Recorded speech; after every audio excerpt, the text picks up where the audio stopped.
Hello दोस्तों, हमारे channel interesting story में आपका फिर से स्वागत है।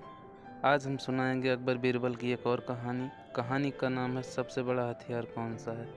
तो आइए शुरू करते हैं। वीडियो अगर अच्छी लगे तो हमारे चैनल को सब्सक्राइब करें, लाइक भी करें। आइए शुरू करते हैं। बादशाह अकबर कामकाज के अलावा भी कई चीज़ों के बारे में बीरबल से बातचीत किया करते थे। ऐसे ही बैठे बैठे एक दिन बादशाह ने बीरबल से पूछा कि इस दुनिया में सबसे बड़ा हथियार तुम्हारे हिसाब से कौन सा होता है।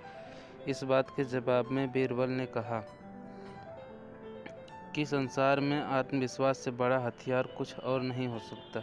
यह बात अकबर के समझ में नहीं आई, लेकिन फिर भी उन्होंने कुछ नहीं कहा।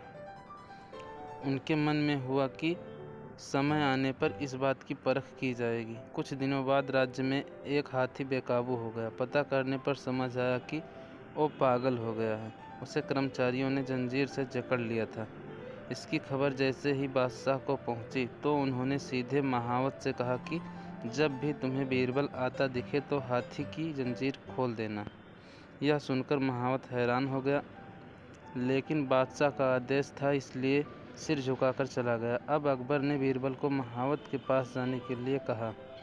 महावत ने भी बादशाह के आदेश का पालन करते हुए बीरबल को आते देख हाथी की जंजीर से मुक्त कर दिया।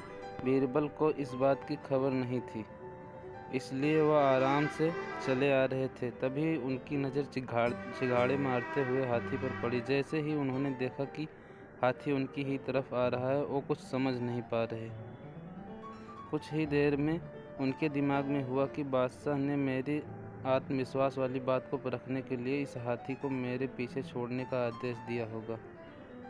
अब बीरबल इधर उधर भागने की सोच रहे थे, लेकिन ऐसा कुछ हो नहीं पाया। सामने से हाथी आ रहा था और अगल बगल में भागकर जाने की जगह नहीं थी। इतने में हाथी बीरबल के काफ़ी करीब पहुंच गया। तभी बीरबल ने सामने एक कुत्ते को देखा और उसकी टांगों को पकड़कर हाथी की तरफ फेंक दिया। कुत्ता चिल्लाते हुए हाथी से टकराया। उसकी ऐसी चीख सुनकर हाथी वापस उल्टी दिशा में भागने लगा। कुछ ही देर में इस बारे में बादशाह अकबर को पता चला। तब जाकर उन्होंने माना कि आत्मविश्वास ही मनुष्य का सबसे बड़ा हथियार है। तो इस कहानी से हमको यह सीख मिलती है कि हर किसी की बात पर यूं ही भरोसा नहीं कर लेना चाहिए। बात की जांच और परख करना ज़रूरी है। और दूसरी सीख यह मिलती है कि इंसान समय से पहले उम्मीद न छोड़े तो परेशानी से बाहर निकला जा सकता है। वीडियो कैसी लगी कमेंट करके ज़रूर बताएं। वीडियो अच्छी लगी हो तो हमारे चैनल को सब्सक्राइब करें, लाइक भी करें।